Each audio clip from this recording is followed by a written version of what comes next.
भयपट कथा. ट्रेन भरधाव वेगाने धावत होती. संध्याकाळची वेळ होती. मुसळधार पाऊस आणि अधूनमधून विजेच्या लखलखाटामुळे वातानुकूलित डब्याच्या खिडक्यांमधून आपली उपस्थिती जाणवत होती. केबिन मधला एकांत आणि अशुभ नौलाने पाठ फिरवल्याने भित्रा माणूस आणखी घाबरला. काही वेळाने ट्रेनच्या चाकांचा वेग कमी झाला आणि ट्रेन एका मधल्या स्टेशनवर थांबली. पाऊस इतका जोरात धुवून गेला की मला स्टेशनचे नाव वाचता आले नाही. मी माझ्या केबिनमध्ये एकटाच होतो आणि सहप्रवासी येण्याची आतुरतेने वाट पाहत होतो, ज्याच्याशी मी संभाषण करू शकेन आणि कृपापूर्वक मार्ग पार करू शकेन आणि माझ्यामध्ये जागृत झालेल्या आंतरिक भावनेतून मला आराम मिळेल.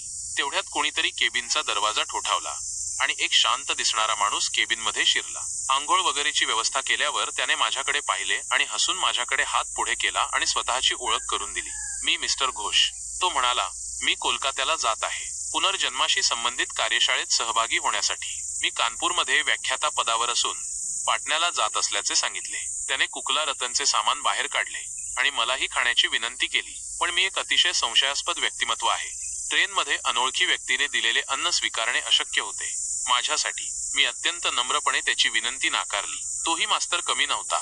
जोरात हसला आणि म्हणाला, ते माझ्यावर संशय घेत आहेत, आत्ता काही करू नकोस, बघू पुढे काय होते ते.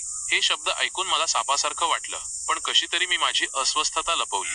स्टेशनवर पोचल्यावर तो खाली उतरायचा आणि ट्रेन सुरू झाल्यावर दुसऱ्या डब्यातून उतरायचा आणि परत यायचा. असे विचारले असता त्याने सांगितले की तो मधल्या काळात रेल्वेची नोकरीही करतो. काही वेळाने तो आणि मी वेगवेगळ्या विषयांवर चर्चा करू लागलो. तुमचा भूतांवर विश्वास आहे का? मी म्हणालो, अगदी. तो मोठ्याने हसला आणि म्हणाला, हा सगळा मूर्खपणा आहे. माझा भूतांवर विश्वास होता, पण तो भूतांचे अस्तित्व नाकारत राहिला. तिचं तारुण्य गाठलं होतं. चर्चेनंतर तो वातानुकूलित प्रथम श्रेणीच्या खोलीत झोपण्याचा प्रयत्न करत होता. अचानक माझ्या घशात कोणीतरी गरम कोळसा ठेवल्यासारखे वाटले. मी घाबरून उठलो आणि तिथे कोणीच नव्हते. माझ्याशिवाय त्या खोलीत माझा सहप्रवासी होता, जो समोरच्या बर्थवर झोपला होता. मी पुन्हा झोपायचा प्रयत्न करू लागलो. माझे डोळे उघडताच मला माझ्या पोटावर जोरदार दाब आणि हसण्याचा मोठा आवाज जाणवला. मला जाग आली तेव्हा मी पाहिले की माझा सहप्रवासी बर्थवर नव्हता. साधारण 1-2 मिनिटांनी तो आला आणि म्हणाला, झोप नको. मी माझा धनराप सुरू केला आहे. मला आत्ता झोप येत नाही आणि मी माझ्या पिशवीतून एक मासिक काढले आणि ते वाचण्याचा बहाणा केला.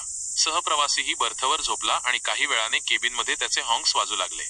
मी पण जरा रिलॅक्स झालो आणि बर्थवर डोळे मिटून आडवा झालो. कधी ट्रेनचा वेग कमी व्हायचा तर कधी वेग पकडायचा, पण आता माझ्या हृदयाने वेग ठेवला होता.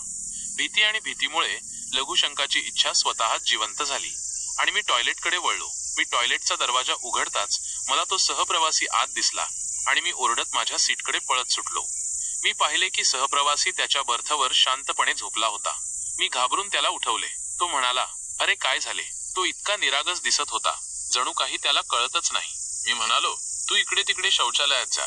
नाही. वाईट हसले आणि म्हणाले, मी कितीही रूपात कुठेही जगू शकतो. त्याच्या समोर उभा राहून घाबरल्यामुळे घामाने भिजलेला, पूर्णपणे निर्जीव, तो म्हणाला, तुझा भूतांवर विश्वास होता, नाही का? तुमचा विश्वास सिद्ध करायचा होता. तुमच्यासारख्या लोकांमुळेच आम्ही भूत आणि पिशाच अस्तित्वात आहोत. असं म्हणत तो अचानक माझ्या डोळ्यासमोरून गेला. मी माझ्या बर्थवर बसलो होतो, भीतीमुळे निशब्द आणि निर्जीव. तेवढ्यात केबिनच्या आत उभा असलेला इन्स्पेक्टर आला आणि त्याचा चेहरा पाहून मला बेहोश वाटायला लागलं, कारण तोच माझा सहप्रवासी होता आणि त्याने तिकीट चेक केलं आणि हसत हसत निघून गेला.